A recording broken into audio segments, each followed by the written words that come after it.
Hi, I'm going to play Chopin's very famous E minor prelude for you, and I'm going to play it in my own way, so which is not the typical kind of way that classical pianists play these days, because I love a really strong sense of groove, a strong sense of the meter, but more than the meter, the structure, the storytelling, the groove, as I like to call it.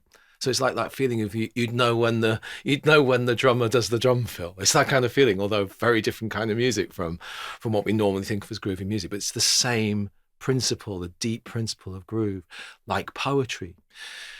So I'm going to play it with that feeling, which, as I say, is not the fashionable way to play classical music nowadays. So it makes it sound perhaps a little bit more, I don't know, a bit more accessible, a bit more like pop music. I wouldn't like to say what it makes it sound like, really, just different.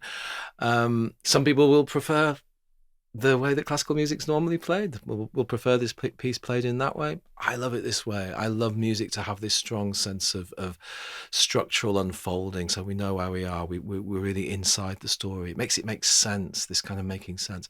And it's such a incredible story. It's such an incredible little piece. It's got this, obviously, this haunting suspended melody over these pulsating chords that have these chromatic progressions that are so full of pathos. They're so sad, so profoundly sad, with a big outburst.